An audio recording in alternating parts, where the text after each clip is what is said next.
নমস্কার বন্ধুরা, chef by ফ্যাশনে আপনাদের সকলকে স্বাগত। আজকে 8 থেকে 80 সকলের জন্য একটা হেলদি কিন্তু মিষ্টি, সেটাই ঘরে বানিয়ে দেখাবো। আর বাচ্চাদের জন্য কি বানাবো, বাইরের থেকে খাওয়াটা ঠিক হবে কিনা, এসব চিন্তা কিন্তু আমাদের সকল মায়েদেরই থাকে। তাই এখানে দেখতেই পাচ্ছেন আমি ড্রাই ফ্রুট আপনাদের যা যা অ্যাভেলেবেল আছে ঘরে, সেগুলোই একটু বাটারের মধ্যে বা ঘিতে হালকা রোস্ট করে নেব কড়াইতে। আপনারা এটা মাইক্রোওয়েভেও করতে পারেন, কোনো অসুবিধে নেই। আর যেটা নেব মাখানা, অনেকেই তো মাখানা চিকেনে বা নানা রকম স্টিউতে খেয়ে থাকেন, কিন্তু আজকে মাখানা দিয়েই বানাবো লাড্ডু। হ্যাঁ, আর ভীষণ হেলদি প্রসেসে। তো দেখুন, এইভাবে কিন্তু আমরা ঘরে খেতেই পারি। আর সবথেকে বড় যেটা, নানা রকম পুজোতেও কিন্তু আমরা ঘরে এরকম একটা ভোগ ঠাকুরকে দিতেই পারি। তো এই মাখানাগুলো রোস্ট করে নেব একটু বাটার দিয়ে।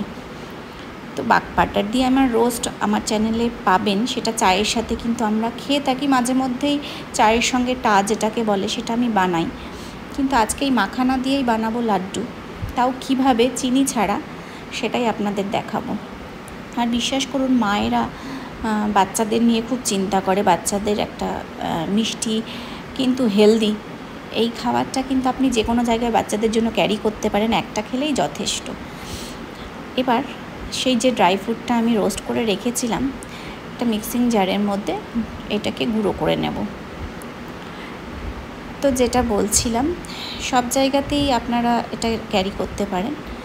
আর দিয়েছি কিছু কিন্তু গোলমরিচ, কারণ গোলমরিচের যে গন্ধটা, আপনার বাচ্চা যদি ছোট হয় আপনারা পরিমাণটা কম দেবেন, আর যদি বড় হই তাহলে তো বড়রা একটু ঝাল খেতেই পারে।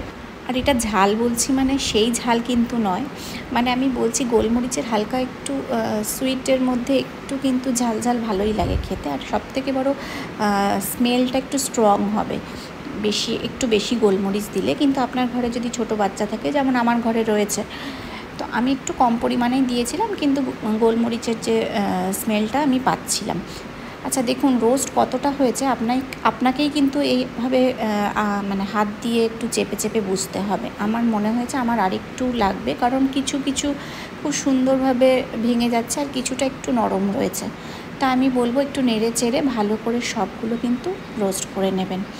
আর এটা আপনার এয়ারটাইট কন্টেনারে কিন্তু 1 সপ্তাহ থেকে মানে 15 দিন পর্যন্ত স্টোর করতে পারেন, কোনো অসুবিধে নেই। তো আমার মাখানাগুলো কিন্তু রোস্ট হয়ে গেছে। এবার আমি যেটা করব, মাখানাগুলোও গুঁড়িয়ে নেব। আর যেটা আমি করেছি একটু সুইটনেস আনার জন্য, কিশমিশ আর খেজুর আমি কিন্তু ভিজিয়ে রেখে দিয়েছিলাম, আপনারাও কিন্তু ভিজিয়ে রাখবেন। আর এটাই কিন্তু কিছুটা মিষ্টি হওয়ার জন্য অনেক কাজে দেবে। আরেকটা জিনিস আমি দেব, যার জন্য আরেকটু ভালোভাবে মিষ্টিটা হবে। তো এটাও আমি গুঁড়িয়ে নিয়েছি। দেখুন, আমার মাখানা আর সব গোড়ানো হয়ে গেছে। এবার একটা কড়াইতে আমি গুড় দিয়েছি, সাথে দেব সামান্য জল।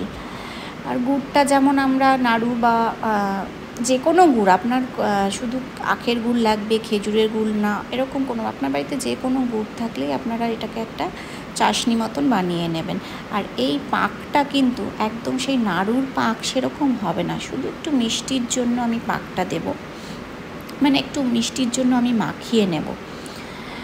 তো এইভাবেই একটু খুন্তি দিয়ে দিয়ে আমি এটাকে নরম করে একটা মোটামুটি যেমন চিনি শিরা বানায় ঠিক সেই রকমই, অত গাঢ় হবে না, তবে একটা লিকুইড ফর্মে থাকবে।